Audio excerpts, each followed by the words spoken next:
Welcome to the Dole Institute of Politics. My name is Ella Brooms, and I am a junior studying political science and psychology with a minor in dance.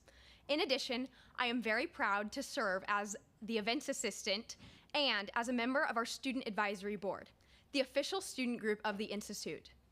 The Student Advisory Board is a bipartisan group whose members can access many great opportunities through their involvement with the Institute, including volunteering at programs, networking with our special guests, and professional development opportunities.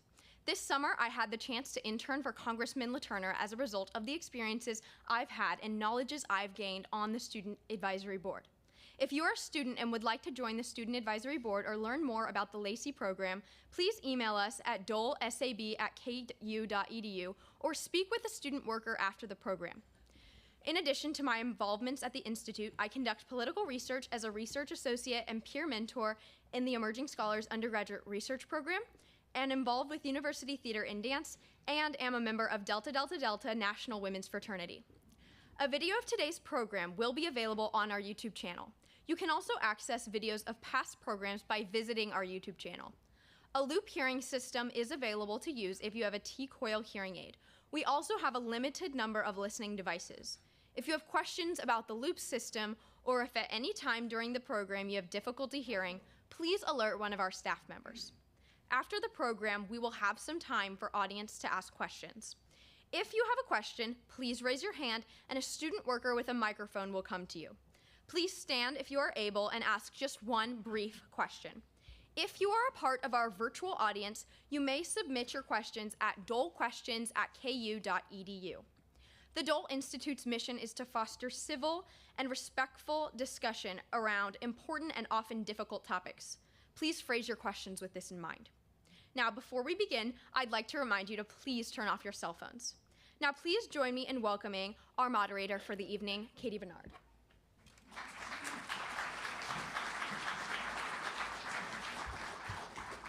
Sorry, Katie, I'm going to butt in on you a little bit. Director's prerogative. Thank you, Ella, for that wonderful introduction. What a full house we have this evening. Welcome to the start of our Spring 2025 programming. I'm Audrey Coleman. I'm director of the Dole Institute, and I'm so pleased to welcome back to the Dole Institute's conversation stage Katie Bernard and Governor Sebelius. And Governor Hayden, I think this is the first time you've been up on our panel here, and I have a feeling that the folks that we picked up in the audience, Kathleen and Katie definitely have drawn a crowd before, but I feel like all of these other folks are Governor Hayden groupies. Tonight's program is inspired by the University Press of Kansas book, Reform and Reaction, co-edited by Ed Flenny and Michael Smith. I hope you have noticed the table out in the back of the auditorium. You can pick up a copy. But this book, as we learned, is the first book on Kansas politics since 1991. It was just published last year in 2024. We're so pleased that this conversation was inspired by that book, and thank you, Michael and Ed, for coming to us for the opportunity to hold this program and bring this program, the vision, to reality. The book is also a celebration, and we just had a wonderful reception gathering pre-event of the legacy of the late Burdett Loomis. And many of you in the audience had wonderful connections to him here at the Dole Institute. He was interim director during the development phase of the Dole Institute, working closely with Chancellor Hemingway and a team of colleagues from across the university. In addition to the book Reform and Reaction, The Arc of Kansas Politics, as being a part of his legacy, this place is also a tribute to his vision. So I'm really grateful to be here and continuing that, and hoping that this evening makes him proud as well. So thank you so much for being here. Before we begin, I want to preview a couple of programs to come up here in February. We're going to take a programming break next week, have some student programming, and it's also Kansas Day. We have family activities here at the Dole Institute. Happy Kansas Day in advance. I hope you do some wonderful things to celebrate next Wednesday, maybe at the Capitol, where they're unveiling a new mural, which is very exciting. But first, on February 5th, on Wednesday at 3 p.m., the first program of the year for our Fort Leavenworth series is presented in partnership with the Department of Military History, the Command General Staff College at Fort Leavenworth. It'll be the first installment of their series for 2025. Technology and Innovation in War. So you won't want to miss the start of that series. Come back the next day on Thursday, February 6th at 7 p.m. right here for the annual Elizabeth Dole Women in Leadership Lecture.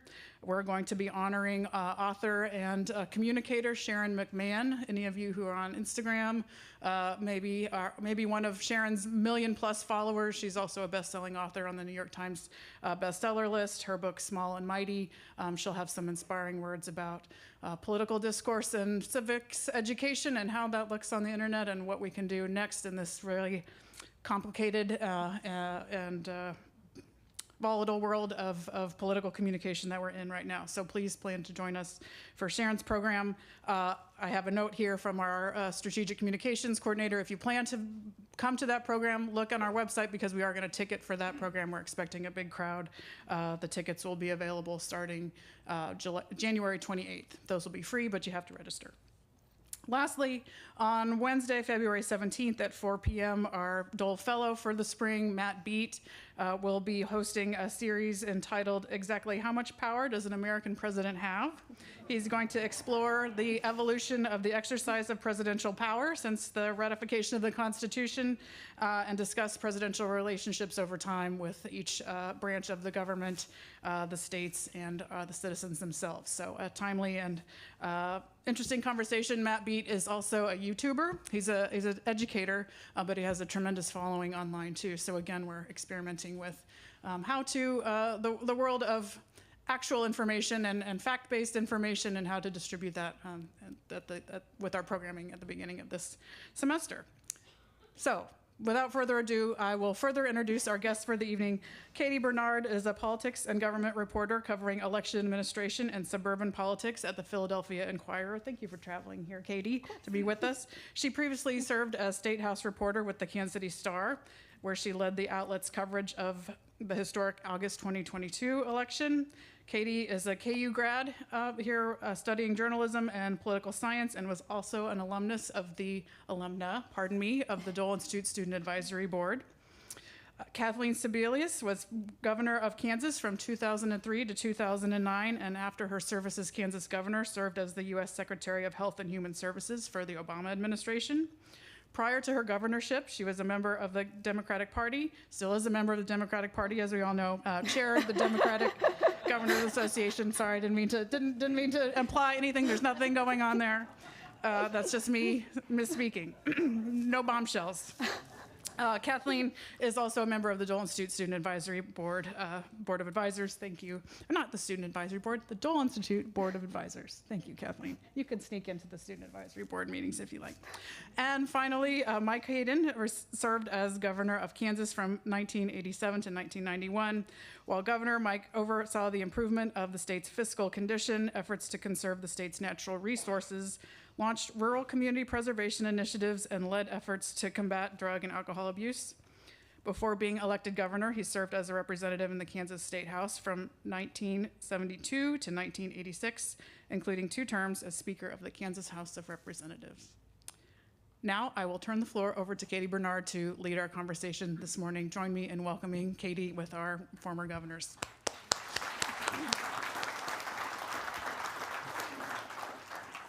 Thanks so much, Audrey. To start with, Audrey gave us a really good overview of you all's careers as governors and post-governors, but as the book that we're talking about today gets into, you had quite the careers in Kansas politics before you even hit Cedar Crest. Can you speak a little bit to what led you to Cedar Crest and the ways that those roles prepared you for the job? You should start because you were before.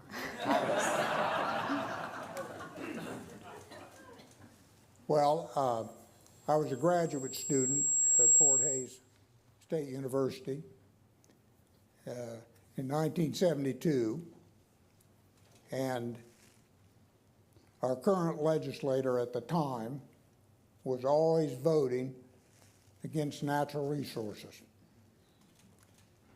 and it made me mad. And so I told Patty I was going to run for the legislature. I was 28, and the district is in far northwest Kansas. It's 100 and some miles from Hays. So I used to teach embryology lab in the morning, 7:30. As soon as it was over, I'd drive to the district and campaign. And we won by 250 votes. And that began a 14-year love affair, really, in the Kansas House of Representatives. It's an honor to serve there, and I was honored twice to be elected Speaker of the House, which in politics, everything is timing. You got to be in the right place at the right time. And fortunately, as Speaker, our sitting governor, John Carlin, was term limited, and so that meant there was going to be a new governor. And my thought was, well, it might as well be me.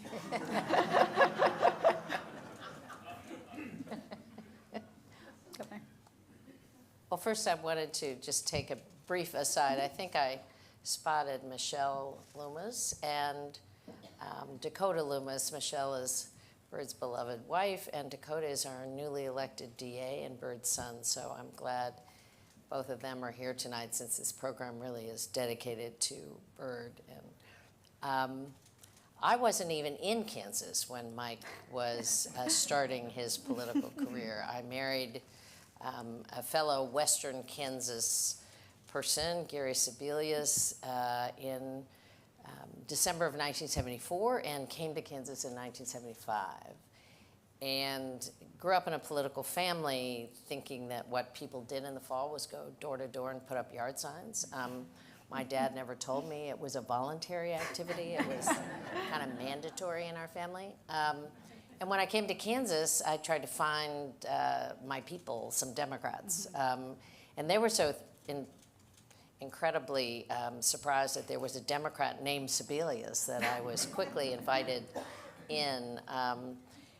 Did various work. I did corrections work when I first came here, and which is what I had done in DC. And then I was a director of a bar association, the Trial Lawyers Association. And when the legislative seat in our neighborhood became open, the woman who held the seat came to me and said, "You should run." And at that point, our kids were 2 and 5. Gary was a busy trial lawyer, and I would say the wheels were kind of coming off the wagon.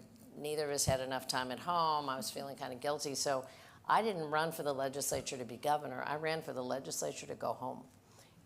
We lived in Topeka. We lived about a mile from the Capitol. The school was around the corner. It was a part-time job, and I could kind of balance that more easily than the full-time, very busy job I had. So I ran. I was successful in that election, and then I ran for insurance commissioner, which was probably the craziest race I've ever done in my life because I didn't have any idea what the insurance commissioner did. A Democrat had never been elected to the office. We didn't know any Democrats who were in the office. I figured it had something to do with insurance because I was in the title, and I was really interested in health insurance. Had served on the insurance committee and the legislature, but literally did not know. And terrifyingly, I won, and then we really had to figure out what the hell was going on. Served there for 8 years, and then there was an open seat for governor. Bill Graves was completing a second term, and I had been in a statewide office and thought, it would be an opportunity to run, and so I did, and ended up being one of Mike's successors in the governor's office. But like Mike, I love the House. The House was a great preparation for the next steps, and there I was. You mentioned, you made a quip about folks being surprised that there was a Sebelius named Democrat, a Democrat named Sebelius. Very surprised. Explain why. Well, my father-in-law, Keith Sebelius, was a very popular Republican. Yeah. He had been, my husband, Gary, is here today. Hi, Gary. And Patty Hayden is here today. Hi, Patty. But Keith had served in the Kansas Senate for, I think, 12 years, and then had been elected to the 1st District in Congress. which is where he served when Gary and I got married. So we had a curious marriage of politics. My dad was governor of Ohio, a Democrat. Keith was a Republican, and when they first met, Keith said to my dad, you know, I've never been beaten by a Democrat. And my dad said, either have I. So they were fast friends. Both of you, you know, whether through marriage or upbringing, have roots in Western Kansas, but you were also governing in a period where the balance of power in Kansas was really shifting from rural areas to the urban and suburban centers in eastern Kansas. How did you see those dynamics playing out while you were in the legislature and while you were in Cedar Crest? Go ahead. Well, again, so I went to the legislature the year that Mike was elected governor. So we had those in common. I mean, I was there for the 4 years that he was governor. And I would say by the time I got to the legislature, the balance was really shifting. And the population was shifting, the power base was shifting. One of the interesting things that happened, though, Johnson County was still an outlier. Because the school finance formula had not yet been passed, which power equalized money. And for those of you who are not steeped in, and I saw our great budget director, Dwayne Gosen, here, but in the old days before the newest school finance formula, property tax and sales tax and income tax helped to support schools, but local counties could then raise their own money. There was no cap on what you could spend at the local level. So Johnson County legislators, when I first was there, really did not participate actively in trying to pass a school finance formula or fund a school finance formula, because they could actually raise sort of their side pot of money and have very well-funded schools without participating. The new school finance formula changed that dramatically because it put a cap on what you could spend of your own money and what they call power equalized. So everybody collected 20 mills. The 20 mills in Johnson County was worth a hell of a lot more than the 20 mills out of, you know, Santana, Kansas. And so it was redistributed. So suddenly Johnson County became part of the conversation about schools, and I think that began to rebalance the power centers. But there was no question, it was shifting. I looked up, Katie, and you may know this well, and Mike probably knows this very well. As of the census done in 2024, Johnson County now has 21% of the population, 105 counties, 21% of the residents of Kansas live in Johnson County, and it is by far the wealthiest county. I think it's wealthier than probably 90 of the counties put together. It's one of the wealthiest counties in the country. So we have not only a power imbalance, but I would say a very economic imbalance in the state right now. Anything to add? Well, to show you the difference in the shift of population, Ed Flinchie's here tonight. He came out to Atwood in 1985, and he said, look here. He said, here's the numbers. He said, if you'd run for governor and we'd carry 90 counties, nobody can beat us. Well, we took that theme. I think in the primary we carried 89, and in the general maybe 101, and we won to 32,000. Now. And I had to win 10. I mean, that was my goal. Exactly. Yep, win And 10 counties. in this last campaign, 2 years ago, Derek Smith carried 90. He carried 95 or 96 counties, and he lost by 15,000. Yeah. So that shows you over passage of time the tremendous shift. Same philosophy, actually. Same not political philosophy, but the same strategy. resulted in 1986 in a good majority. In 2024, it failed because the population has shifted that dramatically. Yeah. So he carried all but 6. And when I ran, it was 2001. I mean, Yeah, 2002. 2002.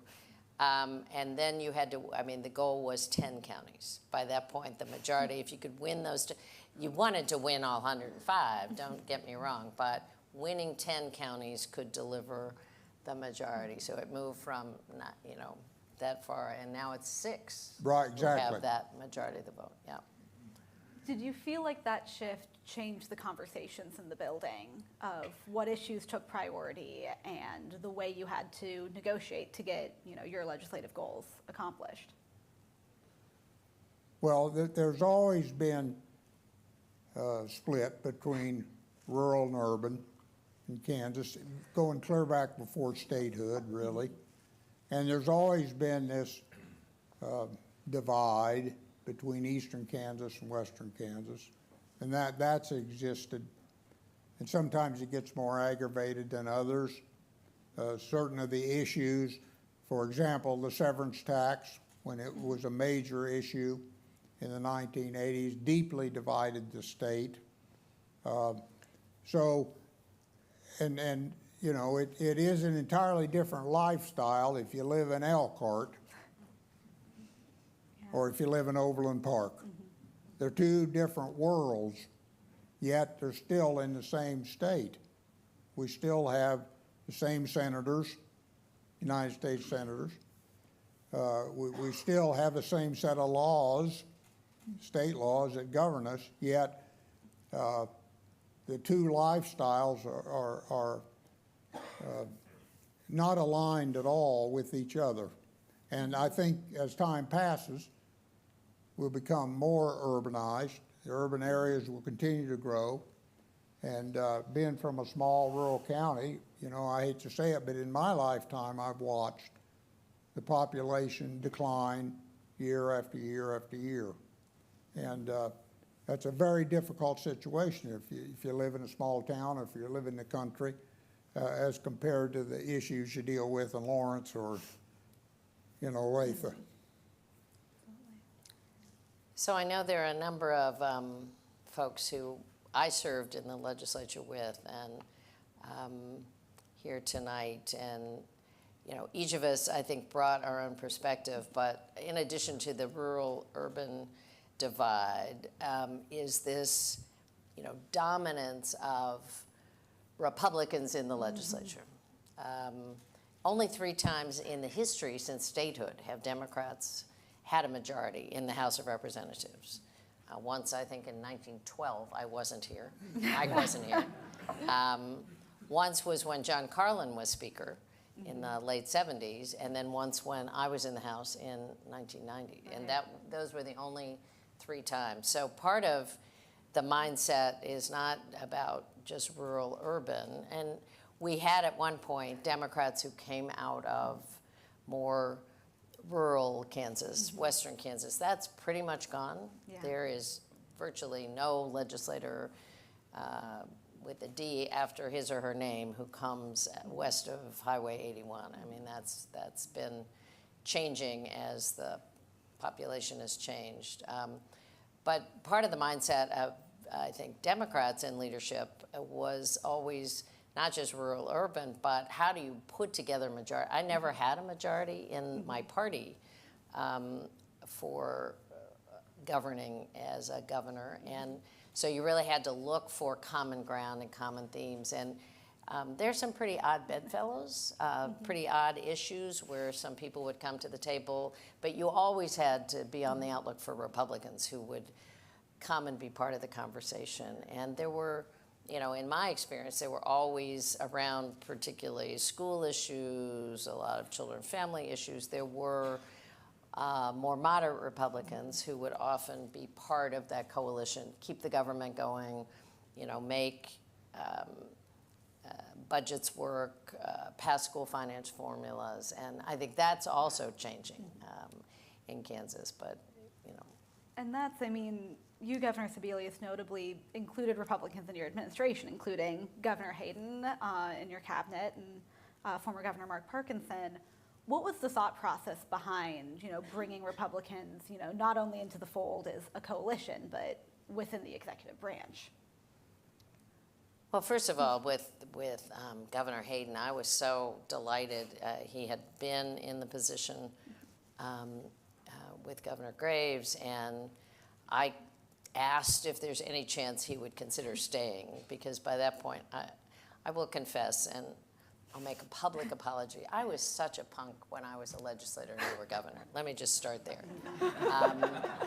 Because our goal, really, we were within, I think, 8 seats of the majority the year I got elected. And 2 years later, we were within 2 seats of the majority. And the real goal was get to the majority and maybe get a Democratic governor in 1990. We didn't know what we were asking for exactly, but and we did both of those things, but it turned out to be a very unusual situation with Governor Finney. But what I knew by the time I got to be governor was that Mike was this incredible expert on water, not just recognized in Kansas, but across the country, that he knew more about wildlife and the environment in Kansas that I would ever know. And the opportunity that I had to ask him to please stay, and his willingness to be part of that was just a miracle for me. And I learned something every day from him. How to shoot a shotgun, all about, literally, all about, Kansas wildlife, a lot about water. And I mean, it became a wonderful relationship. Mark Parkinson had been the chairman. I had served in the legislature with Mark, or he had served with me. He was in the Senate when I was in the House. And I was really trying to recruit Paul Morrison to run for Attorney General, because we had an Attorney General who I found to be particularly scary.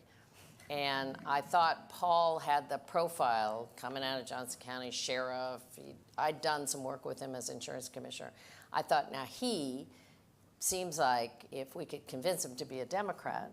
And the person who came to this very top secret meeting to see if Paul would change parties was Mark Parkinson.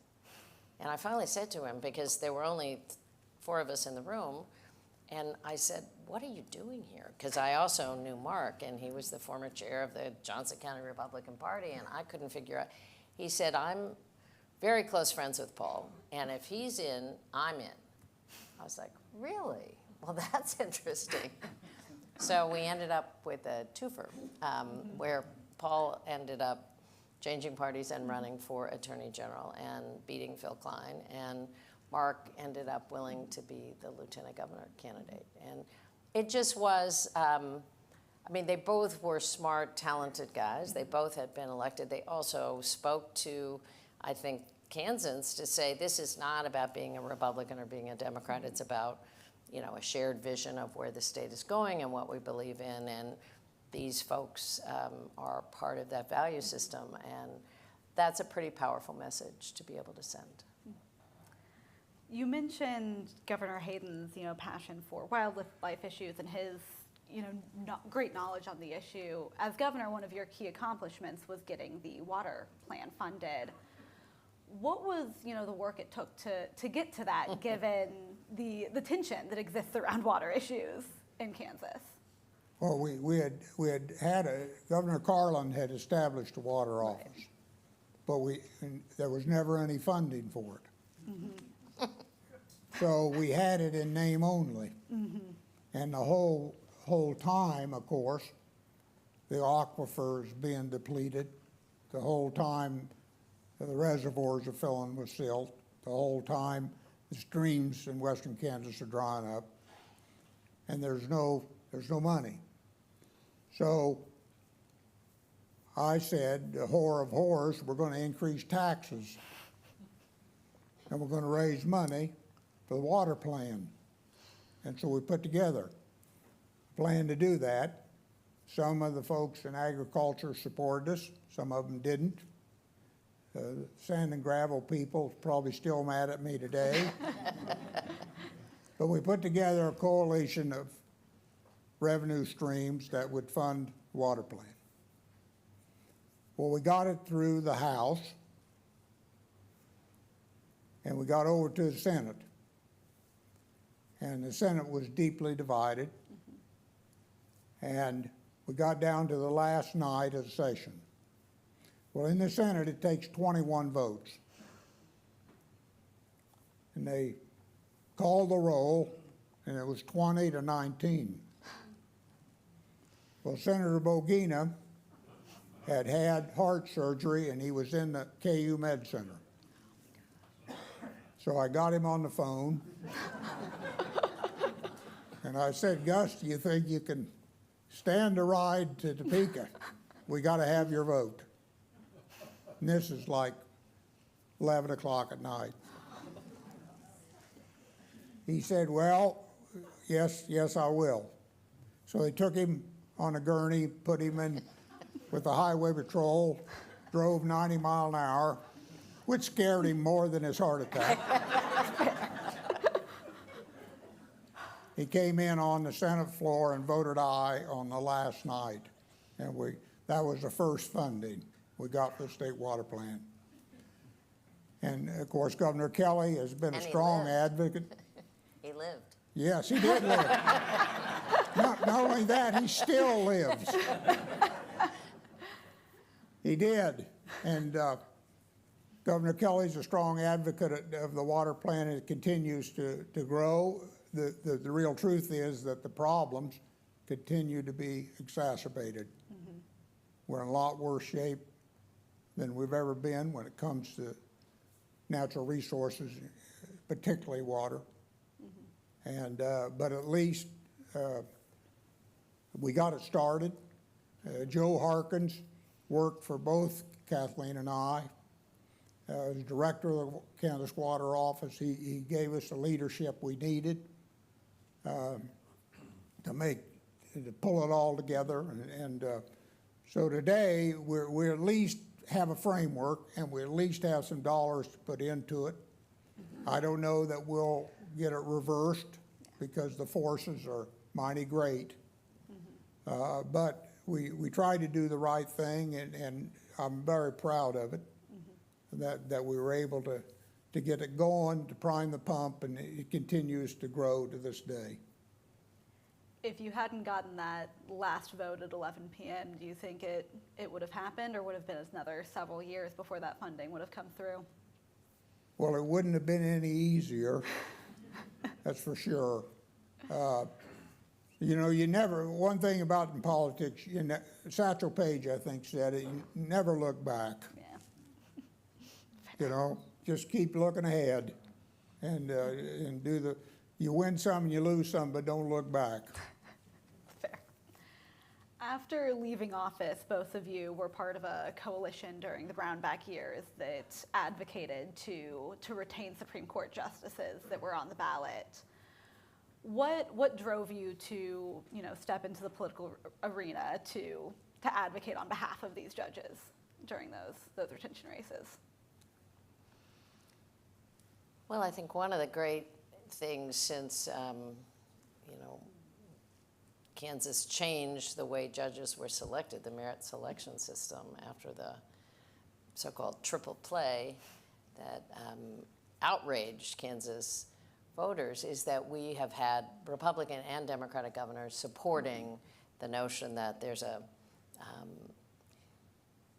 professional and citizen group that starts the process, looking at nominations and then sending the top 3 candidates to the governor, and the governor makes a merit selection based on that, and that while judges go on the ballot for so-called retention and can be, impeached, that we have kept politics away from the judiciary. And I think that has built some trust and confidence in the third branch of government, that people have an equal shot. It doesn't depend on how much cash you can raise in the campaign. It doesn't matter that, people don't run smear campaigns against each other. And I think the 4 governors who participated in that, Governor Hayden, Governor Carlin, Governor Graves, and I, felt very strongly that that also sent a message. This isn't about being a Democrat or Republican. We all appointed judges under that same system. We all support that system. And by the way, get your saddle out, baby, because we're gonna, it looks like the legislature is once again gonna come right after the merit selection. They've already teed up a possible amendment. They're very interested legislators in electing judges in Kansas, electing the Supreme Court. I think it would be a terrible step back. And but you can talk about your own. I'm married to a lawyer. Our older son is a lawyer. They would have probably shot me if I didn't believe in this, but I take it very seriously. I think the courthouse is a door that needs to be open to everybody, and we've had a great system in Kansas. We certainly have, and we should keep it.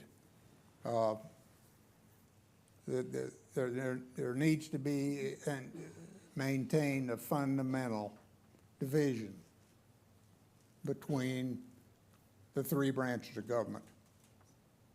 And that balance of power is very, very important. It's important historically in this country. It's important in Kansas. And if that balance of power gets out of balance, it's dangerous. It's dangerous for the people as a whole. And so the merit selection has served us very well. Kathleen alluded to it. It used to be we had the elected process, and if you got elected to the Supreme Court if you could tack up enough campaign posters on REA polls throughout western Kansas that people would know your name enough to mark your ballot, you could get on the Supreme Court. That's not the way it should be. We corrected that wisely. At times, people have made an effort to go back to the electoral process or appointment process. That's just not a healthy thing. Both of us have had the honor of appointing people to the Supreme Court. I appointed Fred Six from right here in Douglas County. Fred did a tremendous job, bless his heart. So we need to maintain the merit selection, and I'm proud to join Kathleen and John Carlin and Bill Graves in making sure that we essentially maintain the balance of power. It struck me reading about, both of your terms that the main issues as you were governors, education, finance, water, taxes, transportation, are a lot of the same issues that are front and center today. In what ways do you feel politics in Kansas has changed since you left office?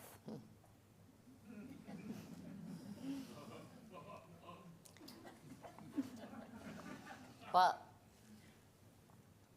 I think 1996 was a real, at least the first visual fissure in the Republican Party. Now, Mike can say better than I how long that may have been bubbling, but it kind of came to a real surface in 1996 when Bill Graves, the sitting governor, made a decision to appoint his lieutenant governor, Sheila Fromm, former state senator, now lieutenant governor, to take Bob Dole's place in the United States Senate. Dole was resigning to run against Bill Clinton in the presidential race, and there was an open seat.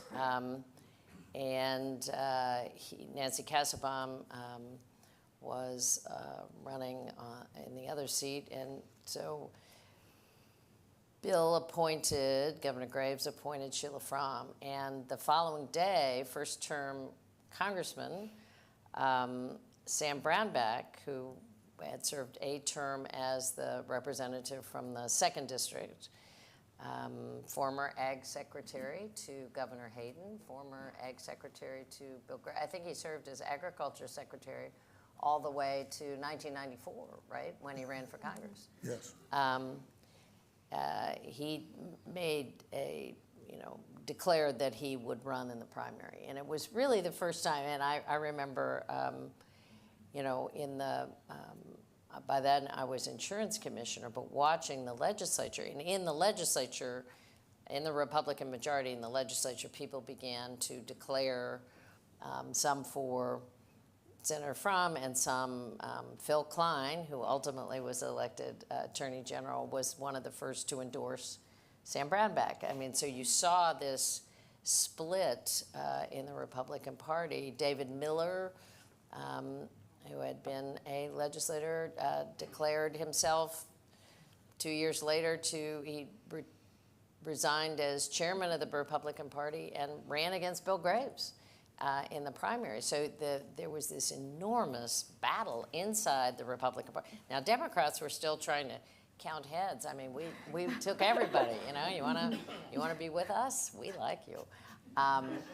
And meanwhile, there is a ferocious pitch battle brewing, which really, I would say, opened up, you know, in my view was it opened a lane suddenly for Democrats that hadn't been there before, both inside the legislature and in other offices, because the ferocity of the animosity between the more traditional Republicans and this new brand of anti-government, anti-school funding, anti-tax group was pretty ferocious. And they actually liked Democrats better than they liked each other.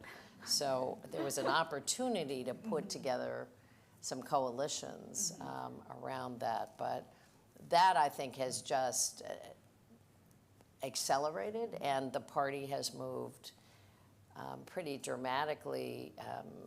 I think Democrats are pretty much where we were, maybe leaner and slimmer than we were, but the Republican Party, I think, has coalesced around the, in my opinion, you know, move far to the right, and there are very few of the moderates left, at least in the legislative process. Now, you saw it much, you know, that's my outside observation. No, it's very accurate. I remember in '96, Bill Graves called me and he said, David Miller, who's the state Republican chairman, is going to run against me. I said, well, Bill, you don't know it, but that's good news. Because you're going to beat his socks off. And that's exactly what happened. But the Republican Party is no longer the party of Bob Dole or the party of Keith Sebelius. It's hardly recognizable. In fact, I remember when I first thought about running for governor, I said to my chief of staff, Sue Peterson, I think I'll run as a compassionate conservative. She said, oh, hell, that'll never fly. And, you know, I still am very, I got to serve under the first President Bush, and very humbled by that, what a great man he was. I see Jerry Ford's picture over there with Bob Dole. I still remember what Bob said, Al Flandin only carried 2 states, and we only needed 2 more. But I've known a lot of great Republicans that had compassion, but also had a conservative bent, but not a vicious one. A lot of that's unfortunately been lost, and it's not good. It's not good for the country. You know, Republicans and Democrats, I used to tell my staff, you know, we're wearing different colored jerseys, but we're in the same game. We're in the same game. And so there's nothing wrong with compromise. And today, there's just too many Republicans that can't spell compromise. One last question, then I'll open it up to audience Q&A. But I told Governor Sebelius I would ask this. You both worked together, worked in one another's vicinities for a long time. What did you learn from one another over the years? Well, I'll take that to start. I'll show you how how smart Kathleen was. We had in 2002, we had the Governor's Water Conference here. And of course, she was not the governor yet. We had the Governor's Water Conference here in Lawrence, which is a very important thing. Well, of all the candidates for governor on both the Republican and Democrat side, there was only one that showed up, and that was the Attorney General, Carla Stovall. And so the newspaper quoted me as saying, you know, it's really disappointing. Here we are talking about water, a critical issue. We've got, at that time, 4 or 5 candidates for governor, and they're not here. Well, the next day I get a call, and they say Kathleen Sebelius is on the phone. And I said, yes, ma'am. She said, I want to meet with you, and I want you to tell me all you know about water. And here I was, a former Republican governor, working in a Republican administration. And here she was, a Democrat, running for governor. But she had the right attitude. She had enough savvy that, hey, this is an important issue, and I got to learn about it. And so I'm going to turn to some of the folks that have had experience in it.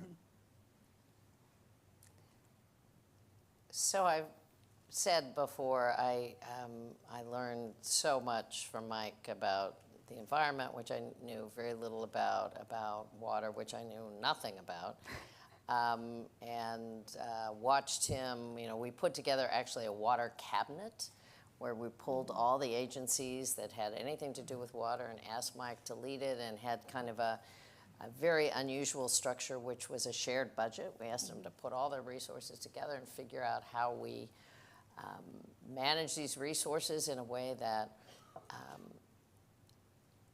prepared us and made us more resilient in terms of water resources. So those things were a day-to-day learning operation. But my first experience with Mike Hayden was my first year in Kansas. I was not in the legislature. I was volunteering for the League of Women Voters. And the Equal Rights Amendment was being considered in the Kansas legislature. And my job as a volunteer was to talk to a group of legislators and ask them how they were going to vote and report back. So one of the people on the list was Hayden.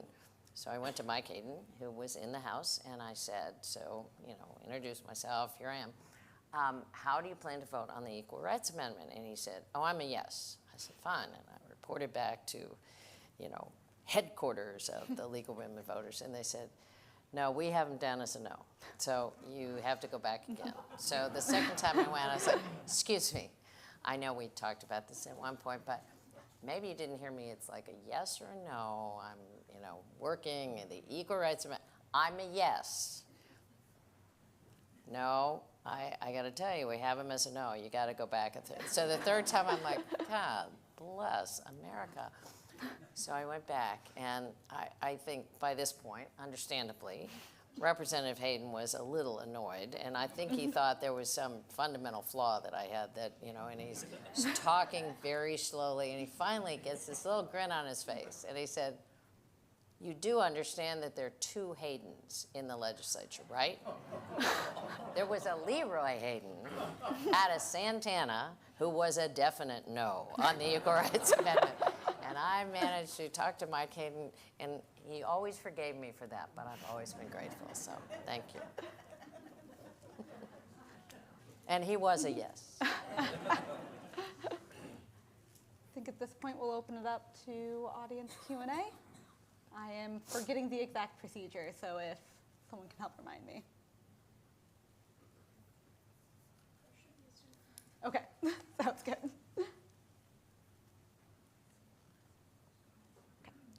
If you have a question, just raise your hand, and a student with microphone will come to you.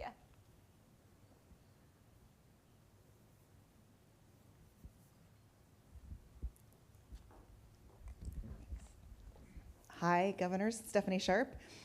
Quick question about the role of money in politics. how did money impact your campaigns and the various decades that you ran? And then how do you see its impact today? I'd also love to know if you remember what you spent on your first gubernatorial campaigns. Thanks. You can start that. Well, money in politics, of course, has grown just exponentially. We used to have fairly, not perfect, but fairly decent campaign laws about how much money you could raise and how much you could spend, and particularly how much you could collect from any one individual. And we used to even have laws that prohibited corporate donations. Over time, unfortunately, most of those guardrails have been eroded. And there's been some court rulings that contributed to that. But money in politics has always been important. So, you know, it's the old saying that it's the mother's milk of politics. But it used to be on a fairly manageable scale within a certain set of guidelines.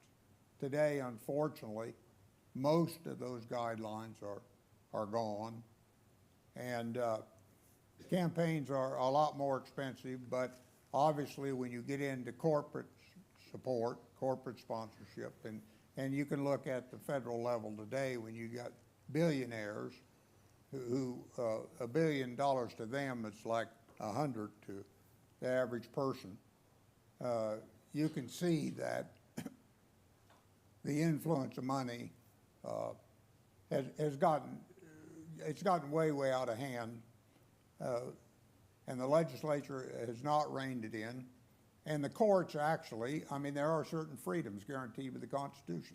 So the courts have recognized that, but it's not a favorable situation, and it's probably only going to get more aggravated.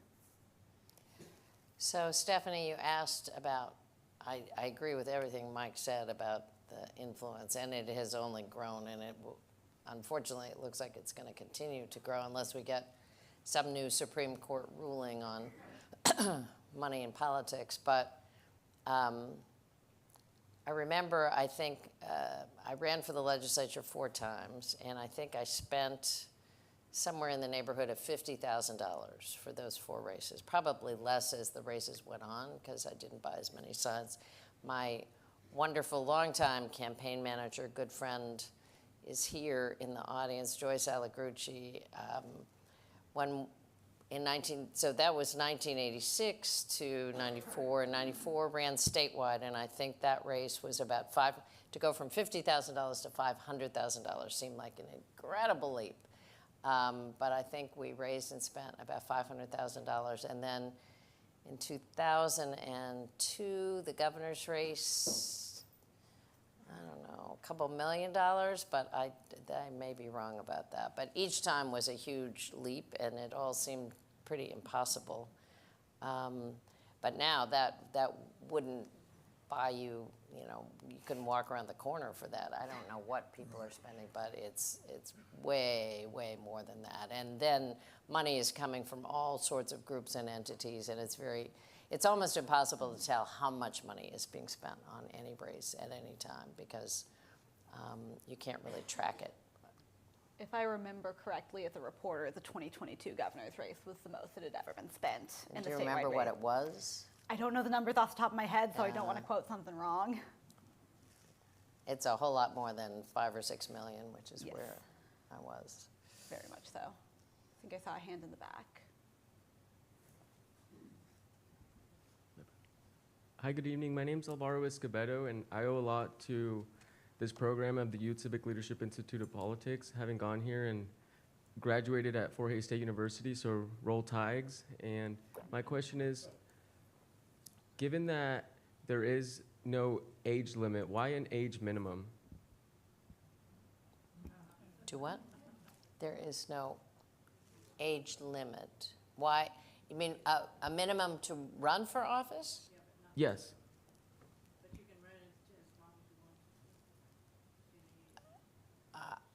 I don't know. I think there isn't any age minimum for a legislator. I No, don't there think. isn't. You could be 12 and be elected to, or There- 9, 4.5. I don't think there is for governor. There is now. Is there now? There wasn't when we ran. I No. don't think there was any age minimum. There is at the federal level, but there isn't. There wasn't Yeah. at the state level, but there now is. The minimum was put in place after the 2018 governor's election when I When there believe was a about 12-year-old. I believe about 5 Yeah. teenagers entered the race, and lawmakers made that illegal. When after we that. were there wasn't but any minimum. I think it's 18 now. You have to be legally able to vote to run for office. What a novel idea. See another hand in the back.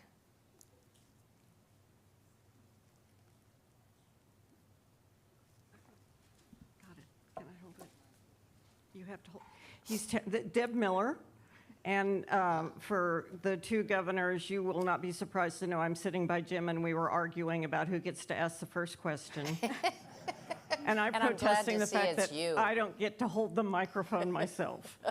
I wanted to ask a question. The title of this book is about reform and then reaction, and how that's kind of appeared over and over again in Kansas history and sort of created the politics of Kansas. And I'm curious if, one, that theme resonates with you and your experience in Kansas politics, and secondly, if you think part of where we are today in this situation with no moderate Republicans, or, really what I would say Republicans as I remembered them, even remaining in public life, does that have to do with sort of the theme of this book? Was there a reform and this has all sort of been a reaction to that?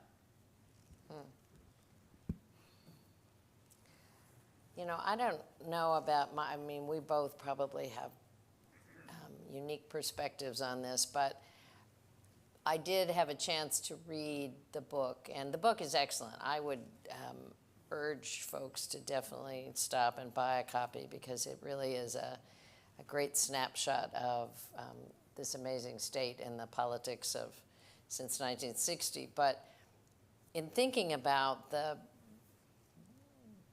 leadership, it wasn't, I don't think, there wasn't a great distinction as we went from Democrat to Republican often. The two people who stand out to me as a bit of anomalies in that period of time are Joan Finney as a Democrat, because in this day and age, it would be hard for her to ever win a Democratic primary because of both her position on choice, but also when she was elected to office, she did not have the kind of legislative leadership that Bob Bennett, President of the Senate, on to John Carlin, Speaker of the House, on to Mike Hayden, Speaker of the House, had brought a huge expertise.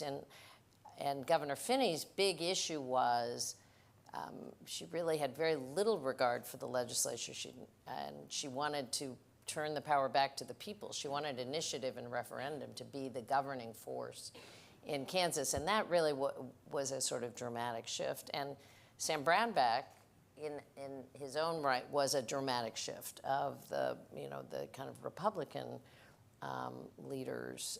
So I didn't find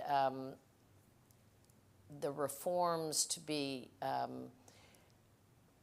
the next election necessarily to be a reaction to the last, because you think about that as, a Republican wins and then pushback, and a Democrat wins and then pushback and a Republican wins. I'm not sure that's how Kansas has gone. There was pretty seamless baton passing often along the way.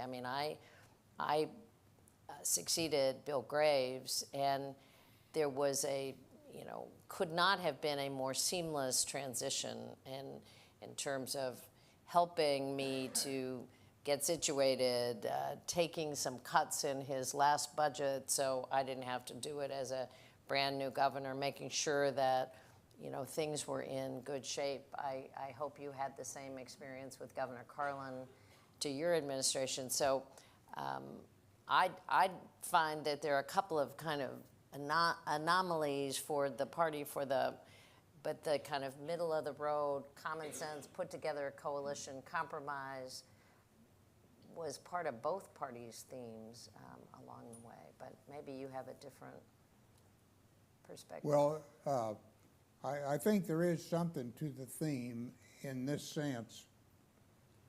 In the last 50 years, virtually, every Republican governor has been followed by a Democrat governor. That's true. And every Democrat governor has been followed by a Republican governor. And that's been true now since since Bill Avery, the mid-1960s. And so there is some reaction. I don't know if it's necessarily due to reform. Some of those governors certainly were reformist and did make significant change. Others, perhaps not so much. Yet, the other party captured the governor's seat from the previous party. And so it shows you that there, I think there is an underlying common sense in the Kansas voter. It's not always obvious, not always obvious, but if you look at through the arc of time, you see that balance. And I think that's the best way to judge it. So I think the theme of the book, reformists oftentimes don't get reelected. Fair. And because there is a reaction on the, people say what they want, but then when you give it to them, they're not so glad. I think we've got time for about 2 more.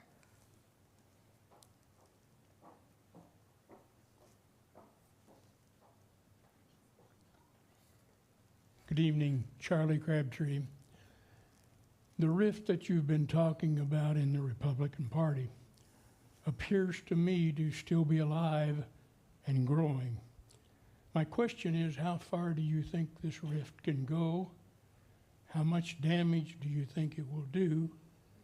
And do you have any realistic hope that it will ever go away and we will reach compromise?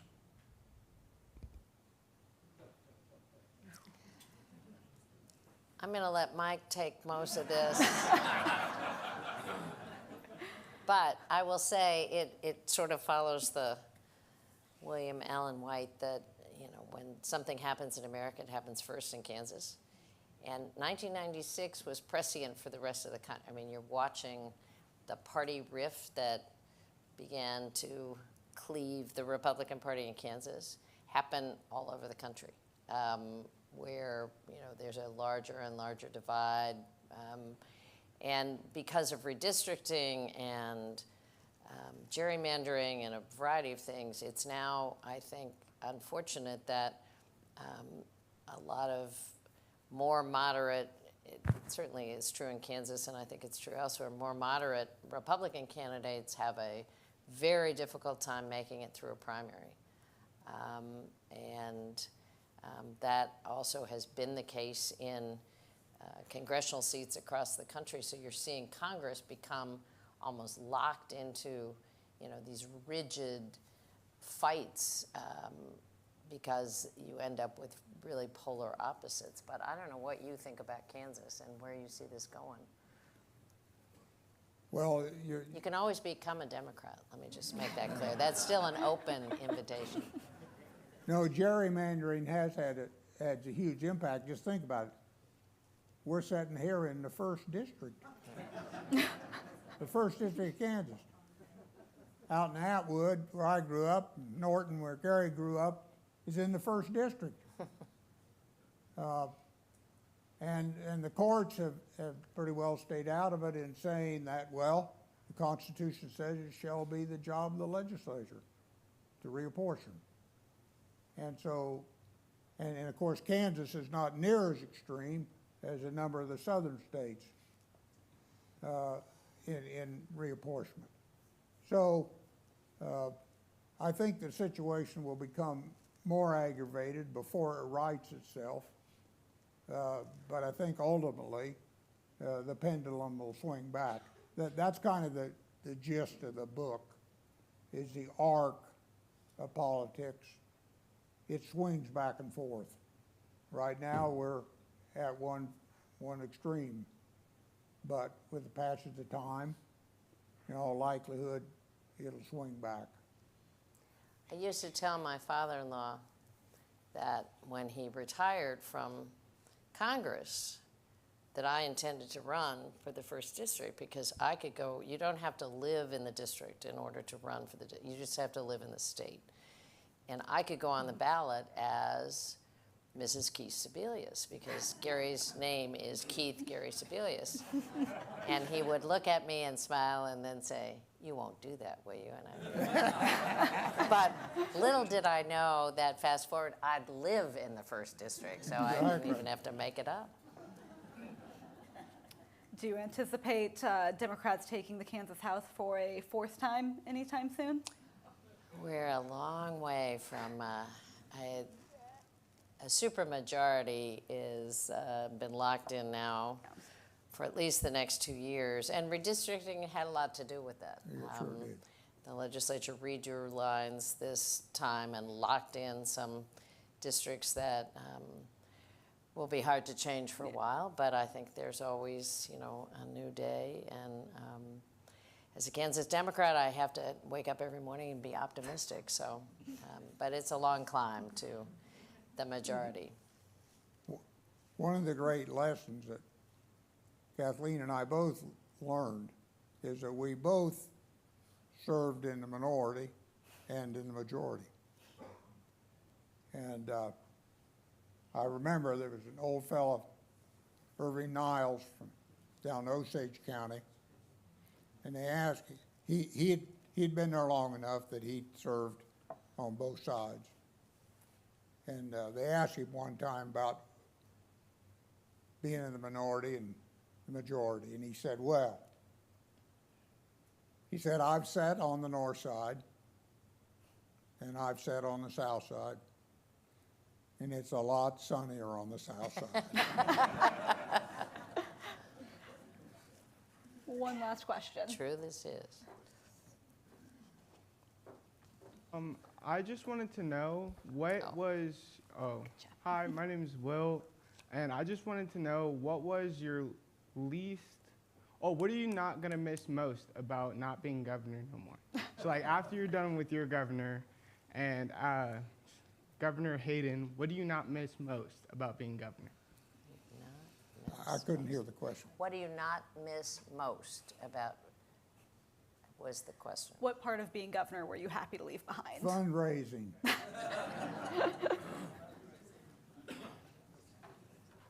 I would echo that. Not having to get on the phone and beg for money is a good place not to be. That one was quick, so we'll take one last. Thank you for coming. Have courts in other states gotten involved in redistricting? And if so, what would get the Kansas courts involved? Well, the Kansas court was involved. We had a legislative impasse. When was that? The last redistricting? Not this one, but the previous one. And it was after the census, the legislature could not reach a deal, and the courts drew the lines. And actually, they were pretty damn good. A lot of states have done things like go to a nonpartisan commission and move it totally out of, clearly there's a political tendency to draw your own district first and then think about, protect who's there, and the power of the majority is often protected and locked in a way that makes it very hard to,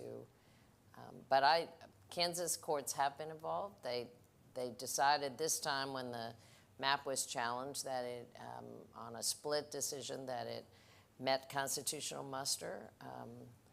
But the Kansas court did draw the lines 10 years ago when we reached an impasse. But I think a nonpartisan commission is probably the best way to go. So you look at real population. But we're going to have a hell of a time. I mean, part of the problem with, to going back to Katie's initial point, when the population shifts the way this population has shifted, and you have such a concentration in eastern Kansas, and you have 4 districts, how do you draw the first? I mean, where does it go to pick up enough population so as a congressional district you have some balance? It's a complicated map to draw, because you need to come all the way to Lawrence from the border of western Kansas to have enough population that you have a equally balanced congressional district. And then you split Johnson and Wyandotte County in half. I mean, Wyandotte County is now split in half. Right. So you no longer even have the 2 most eastern counties. But part of that is population. There are potentially better ways to draw that map, but part of it is population. Thank you both for taking the time.